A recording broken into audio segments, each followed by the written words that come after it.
It's midnight, and all is still, except for the soft skittering of a gecko hunting a spider.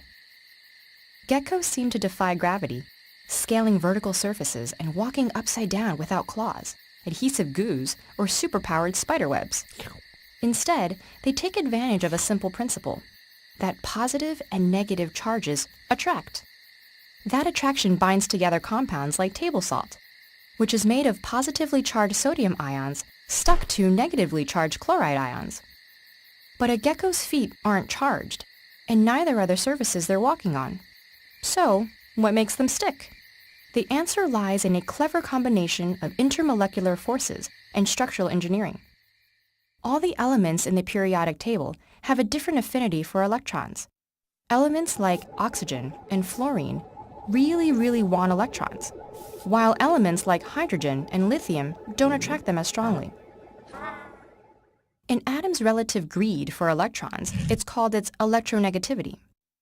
Electrons are moving around all the time and can easily relocate to wherever they're wanted most.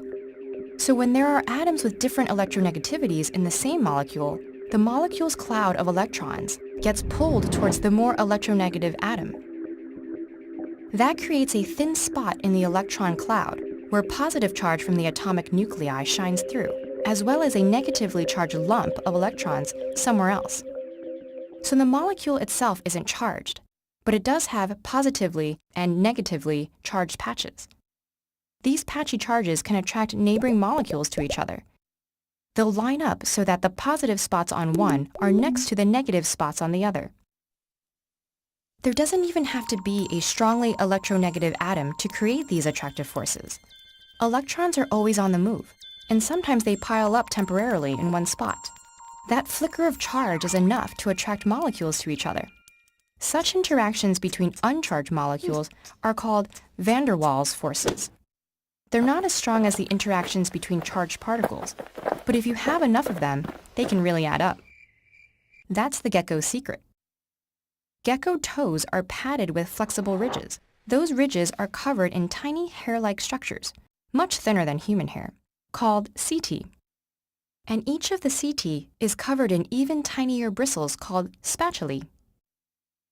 Their tiny spatula-like shape is perfect for what the gecko needs them to do, stick and release on command. When the gecko unfurls its flexible toes onto the ceiling, the spatulae hit at the perfect angle for the van der Waals force to engage. The spatulae flatten, creating lots of surface area for their positively and negatively charged patches to find complementary patches on the ceiling. Each spatula only contributes a minuscule amount of that van der Waals stickiness. But a gecko has about 2 billion of them, creating enough combined force to support its weight. In fact, the whole gecko could dangle from a single one of its toes. That super stickiness can be broken, though, by changing the angle just a little bit. So, the gecko can peel its foot back off, scurrying towards a meal or away from a predator. This strategy, using a forest of specially shaped bristles to maximize the van der Waals forces between ordinary molecules, has inspired man-made materials designed to imitate the gecko's amazing adhesive ability. Artificial versions aren't as strong as gecko toes quite yet, but they're good enough to allow a full-grown man to climb 25 feet up a glass wall. In fact, our gecko's prey is also using van der Waals forces to stick to the ceiling. So the gecko peels up its toes and the chase is back on.